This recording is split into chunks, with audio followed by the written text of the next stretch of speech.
Hello my dear students. என்னதான் whole year படிச்சிருந்தாலும் இந்த ஒரு எக்ஸாம்ல இருந்து இன்னொரு எக்ஸாம்க்கு இருக்கிற கேப்பை வந்து நம்ம எப்படி யூட்டிலைஸ் பண்றோமோ அது பொறுத்து தான் நம்ம மார்க்ஸும் இருக்கும்.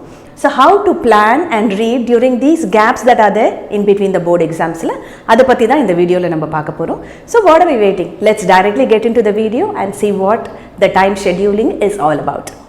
So my dear students, இப்போ நீங்க இந்த எக்ஸாம்க்காக என்ன படிக்கணும் அப்படிங்கறத கிளியரா இந்த டேபிள் ஃபார்மட்ல கொடுத்திருக்கோம்.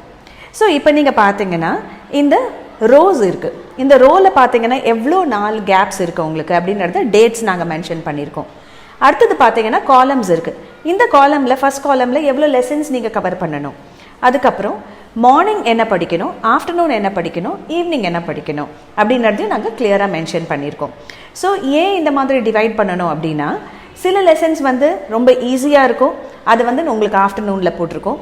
மார்னிங் அண்ட் ஈவினிங் வந்து நிறைய டைம் இருக்குது, நீங்கள் ரிலேட்டிவ்லி இன்னும் ஃப்ரெஷ்ஷாக இருப்பீங்க அப்படின்றதுனால சில லெசன்ஸை நம்ம அலோகேட் பண்ணியிருக்கோம். அண்ட் அகெயின் டே வைஸ் கொடுத்ததில் எந்த லெசன் என்னைக்கு படித்தா நீங்கள் பப்ளிக் எக்ஸாம் போகிறதுக்குள்ளே ரொம்ப தரவாக இருக்க முடியும் அப்படின்றத யோசிச்சும் பிளான் பண்ணியிருக்கோம். ஸோ இந்த டைமில் அந்த லெசன்ஸை நீங்கள் கண்டிப்பாக முடிங்க. சப்போஸ் புக் பேக்கில் இருக்கிற எல்லா கொஷின்ஸும் உங்களால் படிக்க முடியலன்னா don't worry at all. Most important questions for board exam அப்படின்னு சொல்லிட்டு ஒரு வீடியோ நாங்கள் போடுவோம்.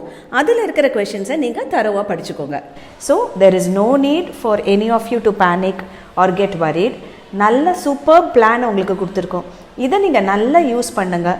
இந்த இருக்கிற கேப்பை வந்து ஃபுல்லாக யூட்டிலைஸ் பண்ணிங்கன்னா நீங்கள் பப்ளிக் எக்ஸாமுக்கு போச்சு you will be very very confident and you will be able to give your best. So இந்த டேபிளை நல்லா பார்த்துக்கோங்க, நல்லா புரிஞ்சுக்கோங்க அண்ட் அதை ஃபாலோ பண்ணுங்கள். கண்டிப்பாக உங்களுக்கு ரொம்ப பெனிஃபிட்ஸ் இருக்கும். I'm sure this video is going to be very useful for you. Follow these techniques, read very well and do well in your board exams. See you in the next video. Bye.